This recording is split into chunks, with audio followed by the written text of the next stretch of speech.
What's the other channel that you had it set up with? My New Hero Comics, I think.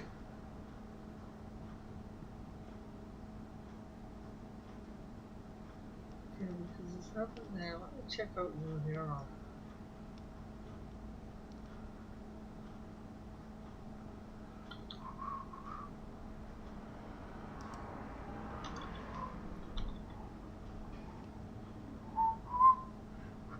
Oh, it looks like you're live. On New Hero Comics? No, no, no, Genesis 1-1 on TGT. You're live there. Oh, I'm live. Good. Although it's showing in the middle between us, it is showing your whatchamacallit, your YouTube behind the scenes. There we go. So How's you that? might want to redo that to. There we go. That should do it, right? Now it should be showing the correct thing. We go blank every so often. We're going in and out, but let me pop out the chat as well. I'll let you. I haven't seen it. Okay, there you go. It's hard. You're gonna have to mush it sideways a bit because you began to create. It's only create heaven and earth for the Genesis one. Oh, well, I didn't care as much about what it said, but okay, that makes sense. Let me bring it up. I'm just saying for everybody to see it. Yeah, you're right. Boom. It looks like part of verse 2 would have been cut off in the Hebrew because you're reading from right to left again instead of left to right. Yeah, I can fix that, I think. Yeah, you might have to make the box a bit smaller.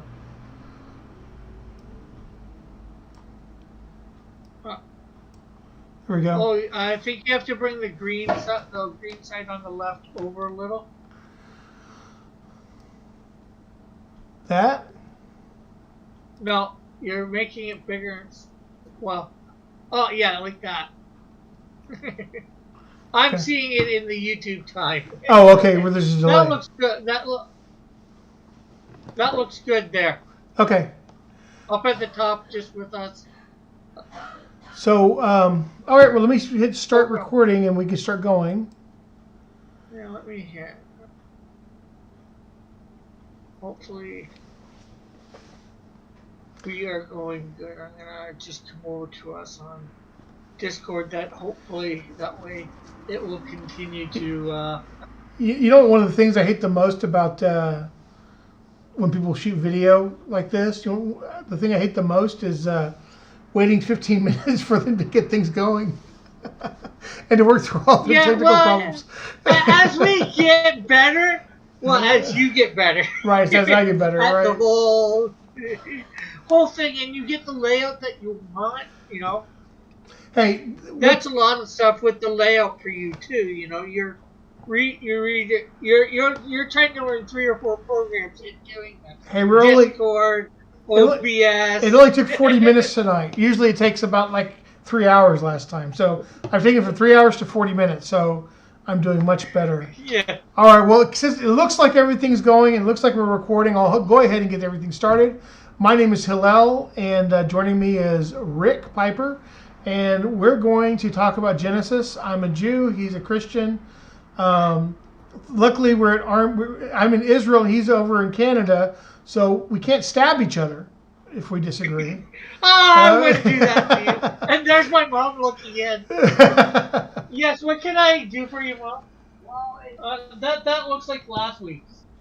It started and then it cut out. Started then it cut out. Here, let me. No, we look like we're still going, Mom. You got it wrong. Okay. Give me a sec, hello. No problem. I'll entertain the masses. Just straighten my mother out. with stories about things and stuff and things. Yeah. Okay, just give me 30 seconds. No problem. So one of my favorite things to do is when my son asks me, Abba, what are you going to go do? Where are you going? What are you going to do? And my routine answer is stuff and things.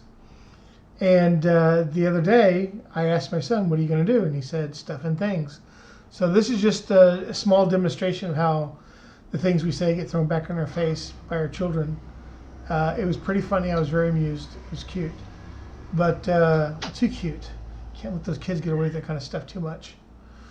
So anyway, so if you're out there and you're watching and you're going, oh my gosh, these guys know what they're doing. The truth is that Rick's got a pretty good handle on it. I don't know what I'm doing. And he's helping me out here. Okay, so, I am back. All right. So here we are. So hopefully she'll be able to find it, no problem. So anyway, I was just relaying a quick story where you're going. It's nothing relevant. So anyway, here's what's going on. We had done last week Genesis 1:1, and it seemed like it went pretty well. And once again, let me introduce myself. My name is Hillel, and Rick Piper is joining me, and we're talking about Genesis 1:1.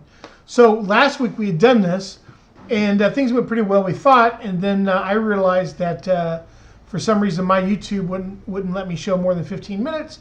I guess I forgot to acknowledge something in time. And then and I forgot to record my audio. And he forgot to record his audio, so it just turned out to be a big disaster. So we thought we would start over with Genesis 1:1, and then that would be up on there. And if we get past 1:1, that'll be great. I'm going to try and move a little bit faster. Fewer rabbit trails. Rick, Yeah. You're really bad at rabbit trails. I, however, am perfect. Yes, I can admit it. I'm perfect. I don't go on rabbit trails at all. So No, not at all. Since we don't have any recorded evidence of that, that's my story. Okay, so let's get. We got a little bit of recorded evidence. Oh, okay. We got 15 minutes. That's I don't true. know where we made it 15 minutes. I didn't listen to that whole thing. I lived it, but I didn't listen to it. Right, there you go. Okay, let's look at this. So I've got up on the screen in between Rick and I have up the Hebrew for Genesis 1:1, and below it is the English translation. I don't know how well you can see that. I hope you can see it well. In Hebrew, you read from right to left. It says, Bereshit bara Elohim et hashamayim ve'haaretz. And what's going on here is let's just take this word by word real quick. Bereshit does not mean in the beginning. That's the first thing that I wanted to cover last week. There are several possible meanings of the word. If you want to say in the beginning, you would say Beroshana. Both of them share the same root, Rosh, which means like head or right or beginning. But Reshit and Roshana are two different words. So at the very beginning, there's one thing that we need to clarify, and that is that we're probably not dealing with things in a chronological order here. And this becomes important later on when we get to day 1 of creation, where he creates light, and he says evening and morning one day. So the sages... Go ahead. Just to be a pain.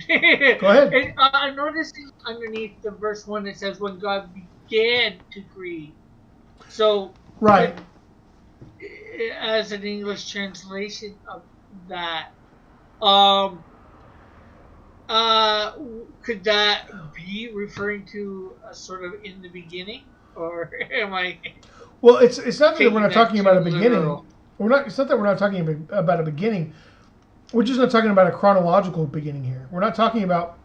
You don't read Genesis chapter 1 and say, well, this is saying first God did this and then that. And that. He kind of did, but he kind of didn't. And that's what I was going to with the time thing. We don't know what God did. We don't know what the first thing God did. All we know is that in the beginning of something, God created the heavens and the earth. That's about the best that we can say. That translation, when God began, sounds like it's going according to Rashi's translation of it.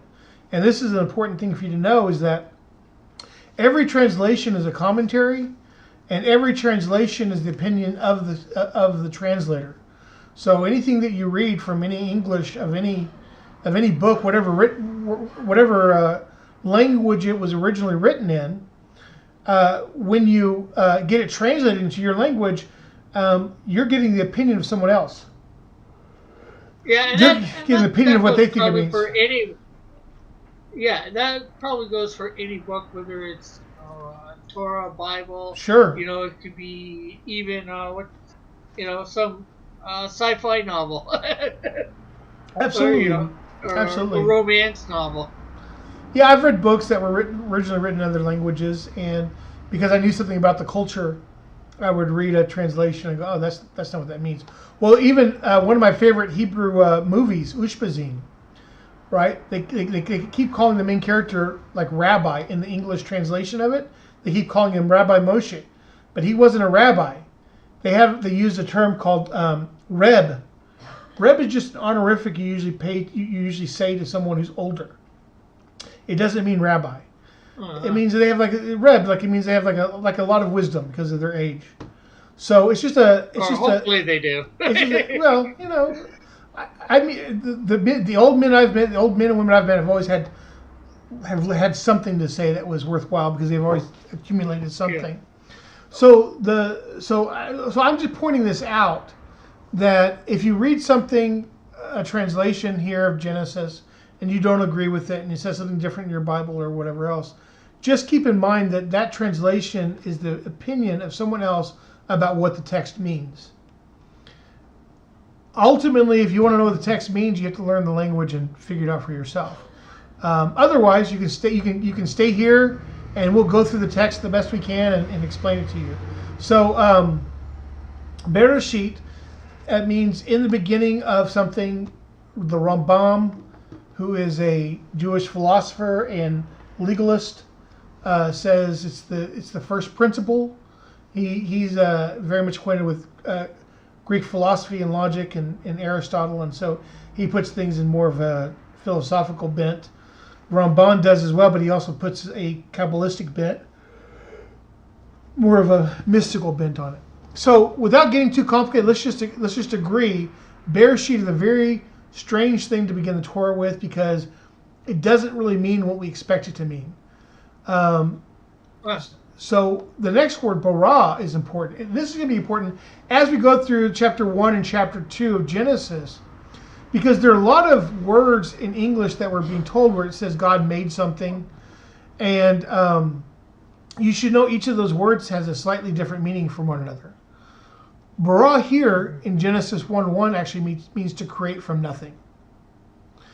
And it appears a couple of other times. It appears with the fish, and it appears with human beings.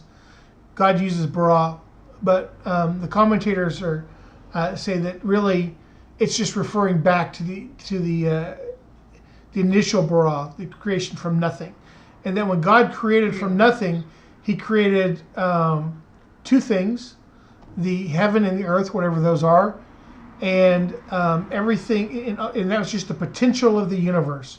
Effectively, two types of potential of the universe.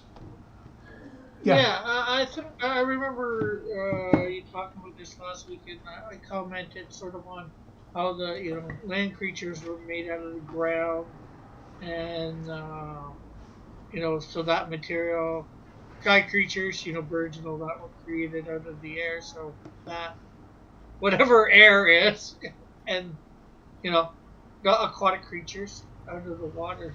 So out of created from water, so to speak. Yeah, it's God using that.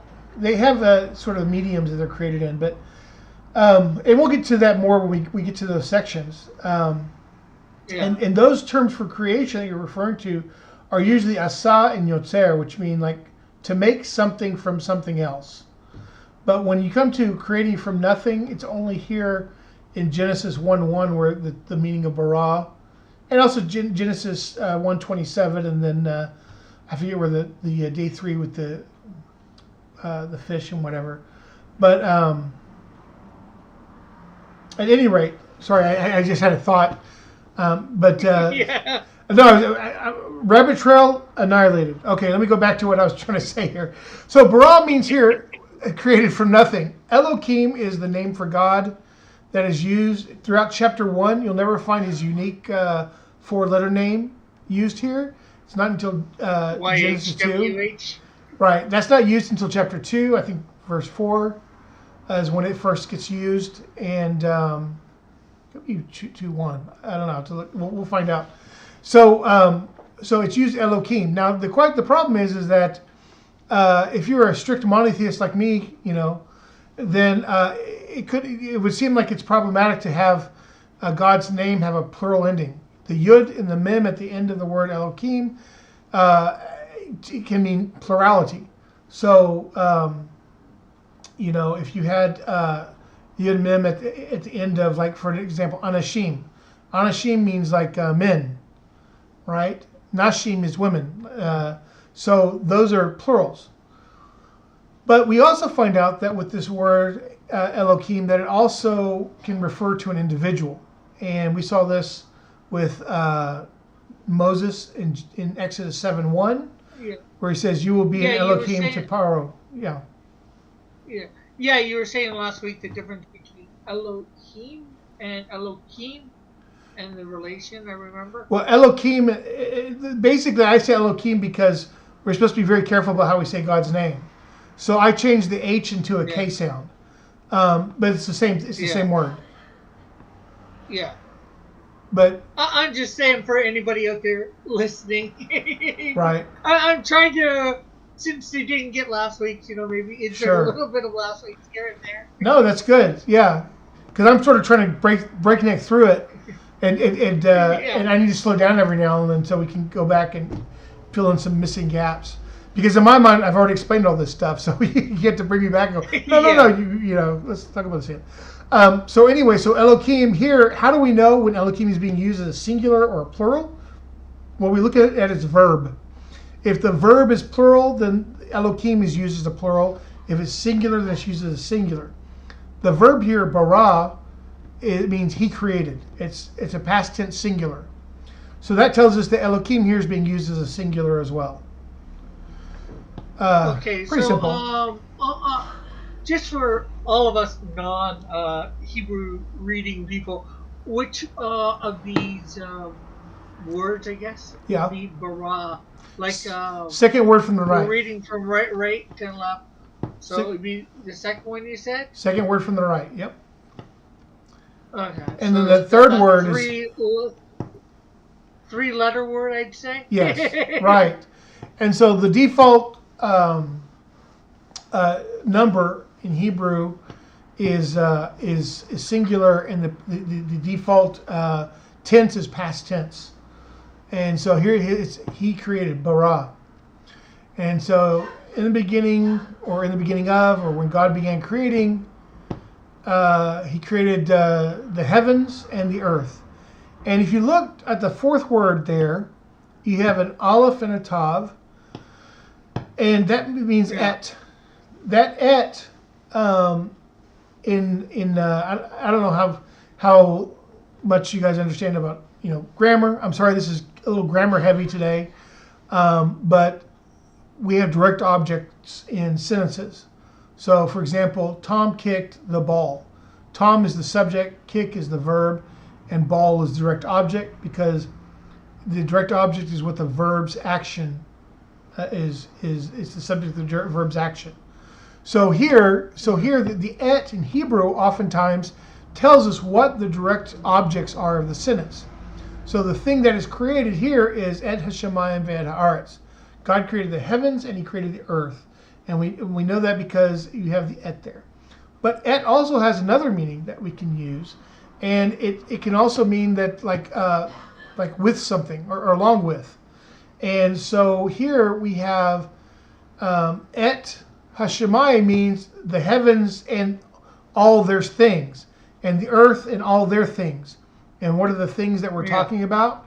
Well, we're talking about, for the heavens, we're talking about like the sun and the moon and the stars, those things that are in the heavenly sphere.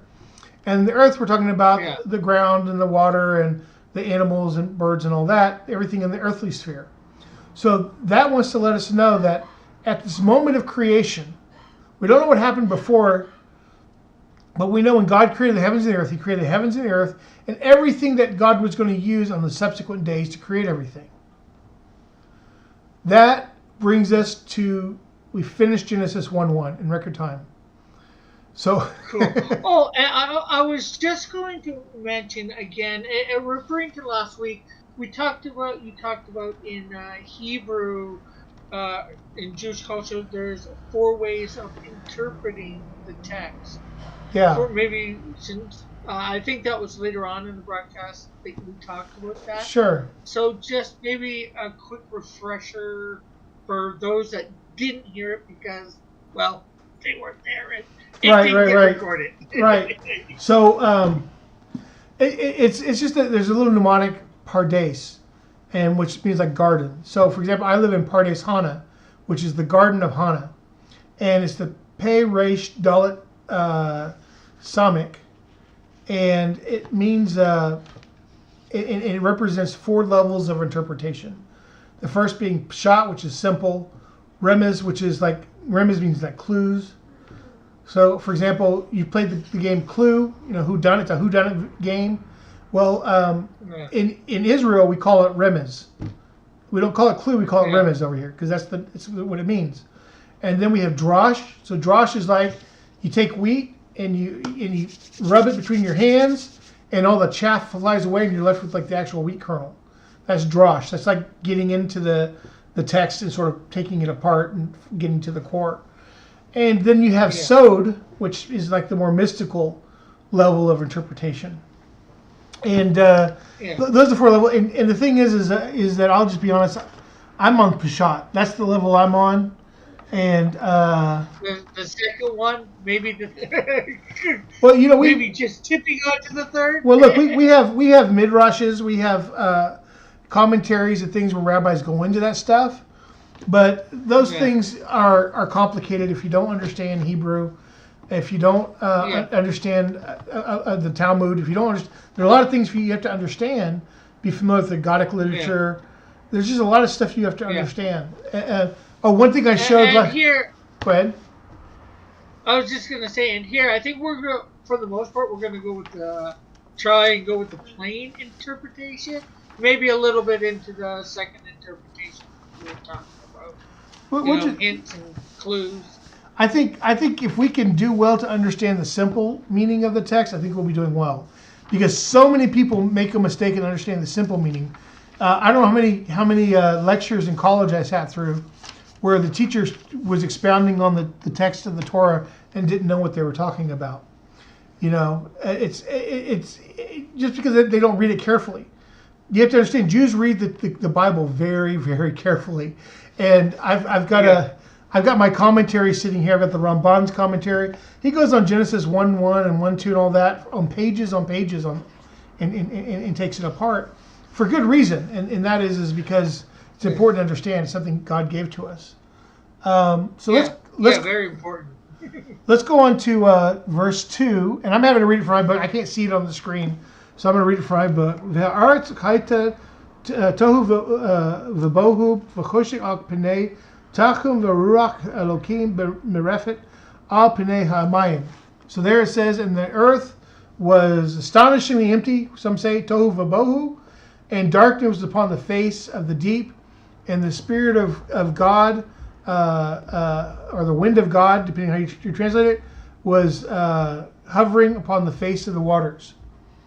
And Ruach, go ahead. I was gonna say on the website that you got here, it says the earth being unformed and void, with darkness over the surface of the deep, and a wind from God sweeping over the water. Right, and that's the translation of Sepharia, and I don't know. I'm not entirely sure where they get their English translation from. Sepharia is a really nice site if you're looking for some material, like some commentaries. But I'll be honest with you, if you're not familiar with Jewish culture, some of this stuff won't make any sense to you, because we have like a whole culture around learning, and so you won't know who some of these people are. Like I mentioned the Ramban. The Ramban is a famous rabbi.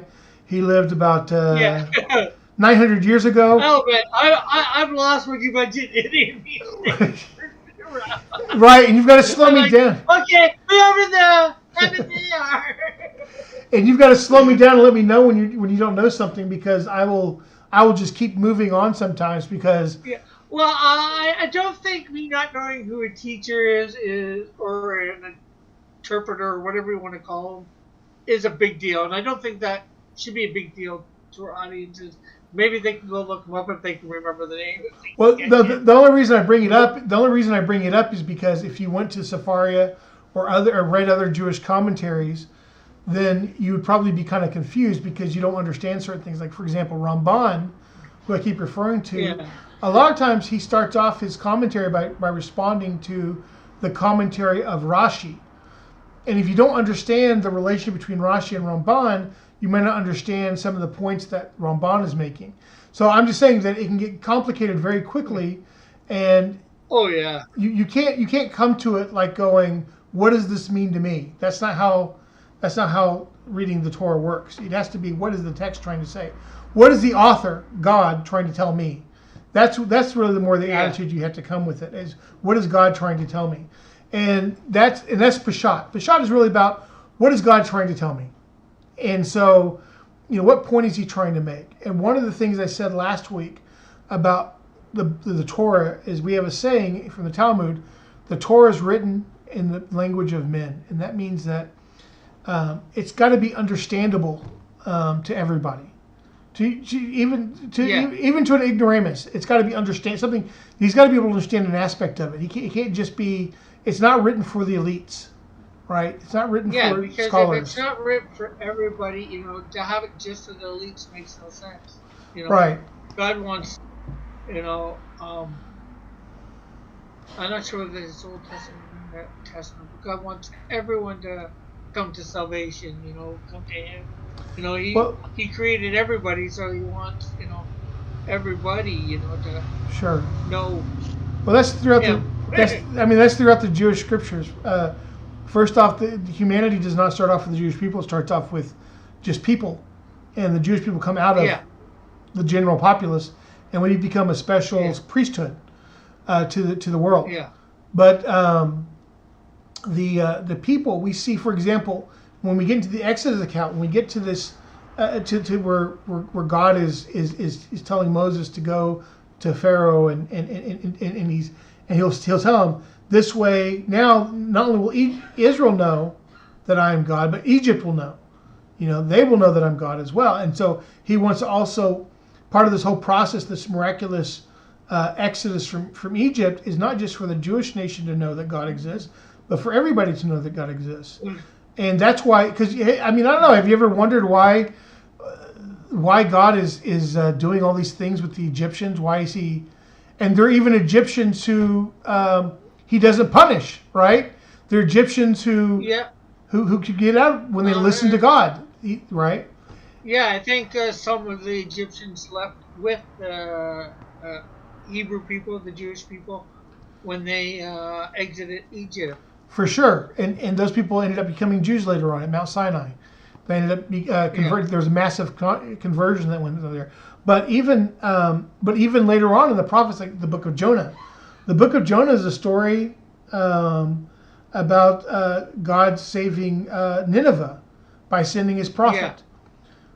If the Torah is only about, if God is only interested in Jewish people, then why save Nineveh? Well, because God isn't only interested in the Jewish people. He's interested in everybody. He wants to save everybody. So He sends His prophet to go and warn them. You even see it with Abraham, with Sodom and Gomorrah. Sure. Abraham bargains for Sodom and Gomorrah. God's wanting to save them, but This is actually one of the things where it's interesting, because this is one of the things where there's a little controversy about, who was more righteous, Abraham or Noah, or who was like a greater tzaddik, a greater righteous person, right? And they say Abraham. Why Abraham? Because when the flood happened with Noah, he doesn't really actively try to save anybody. But we see with Abraham that he does actively try to save people. And it's it's a very important difference between now. The thing can be argued that now it does say in Genesis that he built the ark over a course of 120 years. Excuse me. And presumably, if you read that, you might think it's to broadcast the miracle. Excuse me. And Abraham, Well, it does do that. I just think it took him 120 years, him trying to build this, battleship size vessel, Right, but it's practically by himself. I'm sure his wife helped a bit. And in a reading that I read a couple years ago when I was rereading that, I think his sons were born only possibly as triplets, just around the time that he was given the commission to build the ship. So, he's just got 3 new babes. Well, if I remember correctly, they can't help but right away. They were born when he was it 500 years old? And then he got... about 100. No. 100. No. They were about 100 years old. Yeah, I forget exactly what it says. We'll see what we come to it. Right. Well, he was... They were big enough. They were born... Remember, they had wives. So they weren't children. They weren't babies, but... No, they weren't babies when they went onto the ark, but I'm saying when he's given the commission to build it, just before it says, and Abraham begat Shem, Ham, and Japheth. Right. And it says the age, but it sounds like just as he's being given the commission to build the ark, or just before it, that's when all 3 are born, and it doesn't. It just seems like they're born at the same time, and they're born just before he's given the commission to build the ark, or at the same time. Right. No, that's great. I thought you were saying... At least in my little interpretation. Yeah, I thought you were saying that they were like babies when he was entering the ark. No. Okay, good. They would have been full-grown men, probably about 100 years. They were more than they were like 100 years old. Along with their wives. Right. And which they were very young, so had to have wives of that age. But anyway, no, the difference is kind of like Jor-El built his spaceship for his son Kal-El and shot him off to Earth and saved his life, right? And that's sort of what Noah did, right? Noah built an ark and saved his family. He tried to save his other children. He had other daughters who had married, and he was unable to do that because their husbands refused to listen. But at any rate, it's neither here nor there. I don't even remember why we got on this point, but I mentioned something about. It doesn't matter. I said no rabbit trails, Rick. I said no rabbit trails. This is your fault. Oh yeah, no rabbit trails. I don't think that's gonna happen. But okay, so let's get back to the 1:2, and this whole verse here is also interesting, and it says, and the earth was tohu and bohu. So the Ramban understands from this tohu and bohu. What is tohu and bohu? Tohu means potential. The earth was in a potential state, and bohu, it was in a potential state, bohu, and then it went to an actual state, tohu, which describes the process of actually God making everything. So the Ramban wants to tell us that here it's talking about what we're about to get into. He says, and Hoshek, darkness is upon the face of the deep. Here, Hoshek is understood as, we usually understand as darkness. And in the next verse 3, I believe, where we have the separation of light and dark, it means darkness, just darkness. But here, it makes the argument that this is actually an invisible fire. And that's why they use the term darkness here. I got into that learning for a little bit. Yeah, it's like there's fire that exists that doesn't, I guess, that doesn't have any impurities. I think the light is created by impurities. And so the idea here was there were no impurities to burn off, and therefore the fire didn't give off any light, and so it was invisible. So what the Ramban ultimately wants to do here is he wants to say that the 4 elements of creation exist here: fire, earth, wind, and water. So So the Hoshek is the fire. The deep Tohum is a mixture of earth and water, and we see this in different places like the Psalms and different areas where we use the word Tohum, and then we find out that we're talking about, for example, when the sea is split, they walk across with what was the Tohu, which is the sort of a mixture.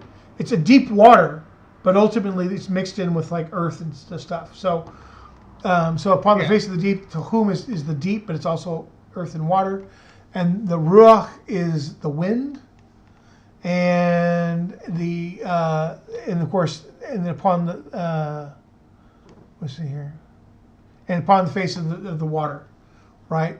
So Tohum represents sort of like earth, and you have spirit, you have wind, you have darkness, and then you have water, and those are the four elements.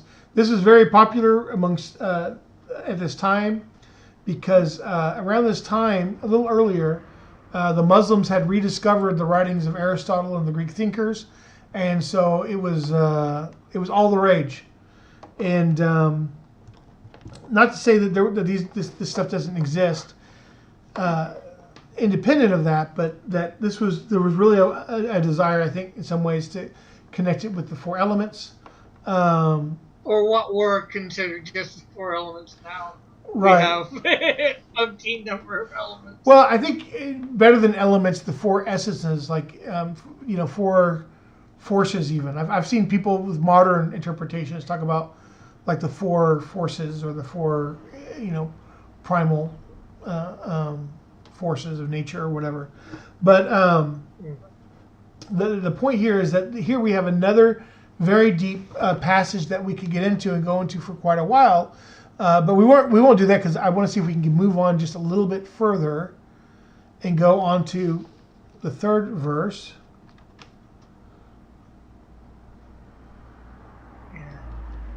Okay, and so this is the third verse. And the third verse, let me get over to, flip it over here. Vayomer Elokim Yehi Or V'Yehi Or. It says, and God said, let there be light, and there was light. So, Dariut. So Vayomer is, and he said. Now this is going to be interesting. You see the very first letter of that word on the right? Yeah. You see that? It's kind of a stick. It's like an up. It looks like not an apostrophe. An exclamation mark. Kind of. Okay. A little bit of a look. If you look down to the left, the second to last word also has that letter. That's the vav, letter vav, and letter vav oftentimes means and. Okay, and he said, and God said. Sometimes you lose that because you don't have to say and all the time. But it also has another function. If you take that vav off and you start with the next letter to it, the yud, that makes this word future tense. It would mean he will say. Right? So putting that vav is called a vav conversive, and what that means is that it takes a future tense word and makes it past tense. Okay. Right? I point this out because if you look down to the second to last word, vayhi, vayhi, if you didn't have vayhi, that vav on there, then you'd just be repeating the previous word, the third word, yehi. They're the same word. So God says, let there be light. This is future tense. And he says, let there be light. And then it goes, and there was light. Past tense is done. So here we have a move from future to past tense. Right there in the text. And the thing that makes it past tense is just that vav. Otherwise, it's the same word. It'd be a future tense word. Which is sort of like the comma, apostrophe next to the side down. Next to the. If I'm on the right word. Are you talking about the letter? There is a letter called the yud. It's a tiny little letter called the yud. and it's the smallest Hebrew letter, and it's like a Y. It's pronounced like a Y. And okay. Well, I'm just saying what I think is the one letter that you said, sort of and on the second to last. You said the second to last, yeah. The first letter of the second to last word, yeah. Yeah, I'm just trying to make sure I'm right where you said. Oh, okay. Sure. And I'm trying to recognize the letter. And just to let you guys know, I talk very fast. So, Rick, if I'm talking too fast, you have to slow me down. Let me know. Say, hello, you're talking too fast. You know. Yeah, I think I get it. Okay, good. Well, I get what you're saying for sure. I'm just saying I think I get it from the letter. I have being shown on screen the letters and all that. Now I'm going between spotlighting that and showing us. So here's a problem. There's a problem in the verse, and that is it says, and he said. The problem is that in order for you to speak, you have to have a mouth, and you have to have a voice, right? But God, this is the Jewish understanding of God, is that God has no physical form whatsoever. He doesn't have a body. Every time you come across the use of body parts or anthropomorphisms in the text, you know, that it's meant to be like allegorical. It's meant because human beings understand what you're trying to say here. If I said, and God flagged, right, you wouldn't know what the heck flagged means, right? So we have to. So what we want to know is what's going on. So we have two problems here. The first problem is that God is speaking, and as far as we know, God doesn't speak. The second question is who's he speaking to? Right? Himself? Huh? No, I mean, you don't speak to yourself. You don't invite him there to yourself. Like if you read... I talk to myself. Well, okay, that's true. I admit that there are some people who do talk to themselves. Sometimes they're borderline crazy. You know, I put that out there. I'm not saying you're borderline crazy, but I'm not saying you're not either. You know. I could be a borderline crazy. So. But crazy good. Not crazy good. Okay, crazy good. Okay, that's fine as long as you're crazy good. But in the Hebrew text, when you say Vayomer, usually you're speaking to someone else. Well, since we know that the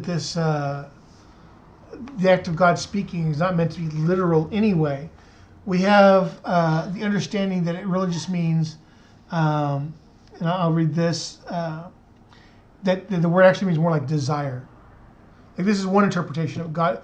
God desired something. He desired there for the light to be, and through God's desire, the light came to be. Is sort of the way that this is interpreted. I could see that because God is a creative force at the same time. Right. Anything that He's God. He wants something. Bam! It's there. Right. His will is the same as action. Yeah.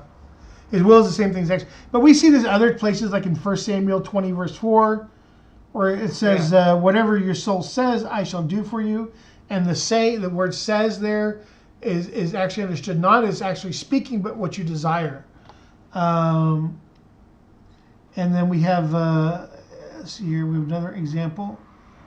In Genesis 24:51, it says, and similarly, and let her be a wife for your master's son, as Hashem has spoken. But if you go back and you look in the text, God never spoke. God never said that sort of thing. He never said, let this woman be a wife. It means that God desired. God desired a wife for him. So we have a couple of different examples for that, where when you use the word saying, you're talking about more like you're talking about internally in your heart. You're saying it to yourself, in the sense that like how would you say that? Inner dialogue. Well, for example, and the captive. You see the movies all the time. Okay, let's see. She who says in her heart, "Only I and none but me." So, for example, if you're thinking, really like you're thinking in your head. Yeah. You don't say it out loud, but you're thinking. Just like Hannah when she goes to pray, right? She's speaking to herself, like She's just praying quietly while her lips are moving. Right. So she's speaking out her desires in her heart. So both problems are solved by that, by understanding that Vayomer doesn't necessarily mean literally always. And this is an important point because we're talking about Peshat. Peshat doesn't mean I'm going to translate the word and that is the meaning of that. That didn't tell us what the text means. It means what information was the author trying to communicate. The author was not trying to say God speaks like a human. It was just indicating that God wanted the light to come into existence. Verse 4, Vayer Elokim et Haor ki tov. So God saw that the light was good.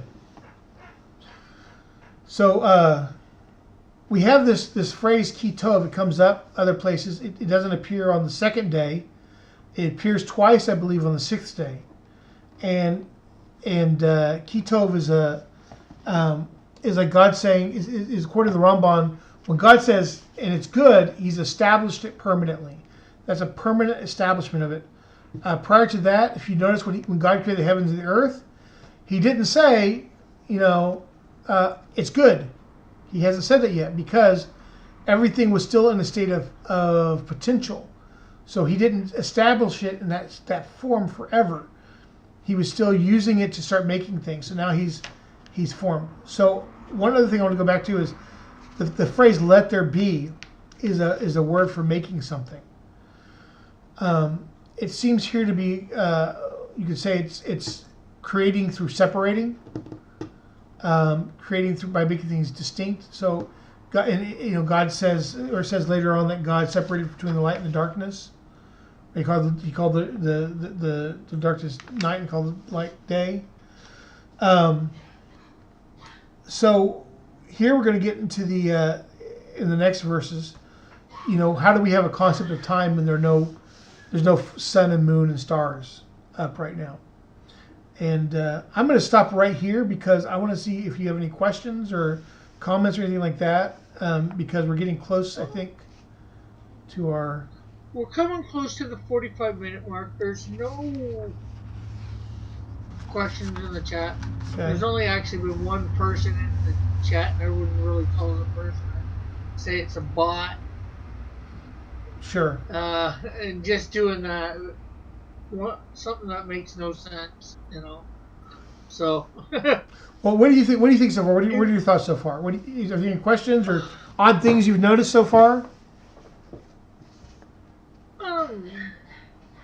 Yes and no. Maybe odd to the fact that maybe I wouldn't have thought about it that way, but I can easily see it that way, though, at the same time, I'd say, with the explanations and all that, and, like, of the words and all that, and I can see it fitting, and maybe even fitting better than what I know or have thought of, And the only thing, I guess about the only thing that I think of is, I can see God actually speaking, at the same time, as well as the inner desire. Because he might not have a mouth like us, but doesn't mean he can't necessarily speak somehow. He's God, right? Nothing's impossible. We know from the burning bush and we know from later on that God can create a voice. God can communicate for sure. And all it means when God is saying things, it just means he's communicating. And here there's nobody to communicate with, so we're just being let in on what was happening in the creation process, where God is bringing things into existence by, you say his words, but you can also say by his desire. It was his desire that created everything. Which makes you wonder, well, why did God desire to create things to begin with? There's a different form of desire. Why create anything to begin with? And so we have a 18th century Jewish sage named the Ramchal, Rabbi Chaim, Moshe Chaim Luzzatto, And his answer to this question, and he's this is based on the Talmud and other sources that says that the reason God created the world is because he wanted to give a gift. And this is the language that he's using. God's a gift giver. And he wanted to give a gift. And the most perfect gift God can give is of himself. But he wanted to give the gift to someone who could appreciate it. So an angel can't appreciate God's gift because an angel is like a robot. It's programmed to do whatever God says. So what? Or close to it. Close to it, right? But so God created human beings, but he created us flawed. But it's our flaw that gives us the ability to accept God's gift. And that flaw is free will. We have free will, and we can either choose to accept or to reject God.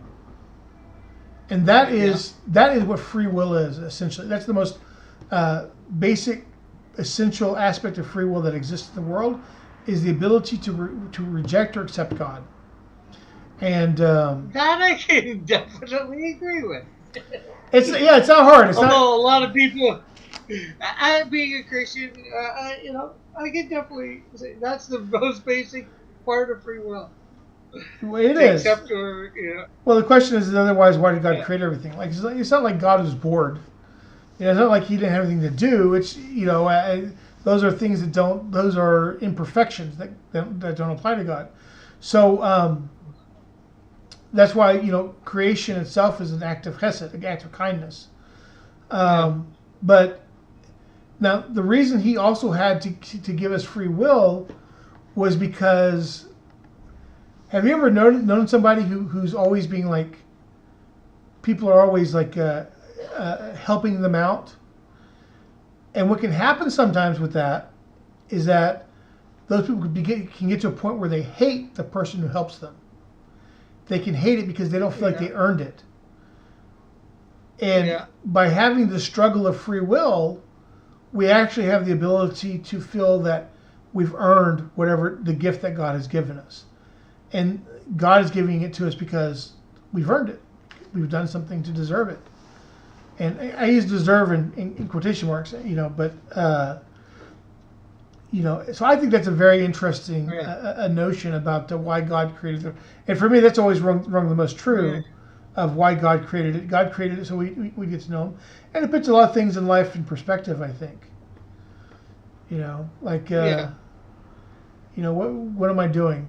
And this is why when I was in yeshiva, it's like Jewish seminary, but it's for regular people. You don't have to become like a rabbi to go there. It's just we're very big on education. So, so you learn. I got two different chavrutas, two learning partners I learn with during the week, and the point is that we're supposed to be striving to understand God to the best of our ability. So in yeshiva, what we would say is, when we were feeling a little fatigued with learning, they're like, well, what else are you going to do, right? What else are you going to do that's worthwhile? And so it was sort of a way of us sort of refocusing our attention and minds and realizing that we could go off and do something that's sort of, wasting time, or we could focus on learning. Not to say that you can't take breaks and you can't relax and pursue entertainment. Sometimes your mind just needs that kind of break. But the question is are you having so much free time and enjoyment that now you're not learning at all? Then that's a problem. And so that's what you want to address. Yeah. There's two scriptures. I think they're both in Old Testament. Come let us reason together. And then, study to show yourself approved. Say that again. What was the last one? Study to show yourself approved. I'm not sure where that one's from. Yeah. Well, one of them could be from the New Testament. Well, the first one is from Isaiah, I think. Come let us reason together, right? Where he, I don't have my Tanakh near me. But well, God is very, and also, look, God doesn't want us to be dumb. God doesn't want us to take anything on face value, or very little on face value. Yeah, He well, he wants does. us to use our brain. He gave us a brain. Use it. Well, it's how do we connect with God? Do we connect to God with our arms and Yeah. our legs? No. Do we connect to God with, just about anything else in this world? No. We connect to God. What we connect to God is like spiritually and mentally, and those are the ways that we connect to God. Emotionally. Emotionally, sure, and also the 5 books of Moses, the first 5 books of the Bible we call the Torah. Torah itself means teaching, and it comes from the same root as Mora, teacher, and Hora, parent. They all share the same root that means teaching, right? And so a Torah is the document of teaching, which is interesting because it teaches different things. It teaches laws, how to conduct yourself, right? Ethics. Mm-hmm. It teaches you also how to interact with your neighbor. Morality. Right? Morality. It teaches you morality. It teaches you the ways to think about God, and it teaches you just good life lessons. There's a lot of things that the Torah teaches you. Yeah, for sure. So stuff that some ways we were only learning in the last 100 years. I think there's a spot in the Levitical law that says that after touching the dead, to wash your hands, and it's only like 108.5 years ago that some doctor said maybe we should, between handling the morgue and touching these newborn babies, maybe we should wash our hands, or on the battlefield, or in lots of situations. Yeah. Well, did you know that during the Black Plague, that it was actually an intense time of persecution for the Jews, because what had happened is because the reason that we wash hands is because it's to keep alive the command, because the people from the tribe of Levi are supposed to wash their hands ritually to keep their hands ritually pure. Now, we don't have a temple today, so that means nobody's ritually pure. But we keep alive, and we do netilat yadayim, which is washing of the hands.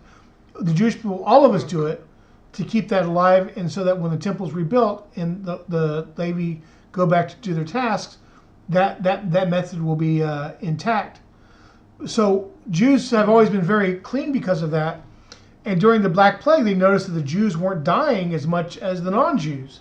And they said, this must be Jewish witchcraft, right? And all it was Jewish ritual. We're just washing our hands, So yeah. So it's sometimes it's funny because the things the Bible tells us to do, when we do it, it keeps us alive, but then it makes other people angry because like, why aren't you suffering like I am? So there's probably a lot of stuff in Levitical law that it's meant for their good, but or anybody's good, but they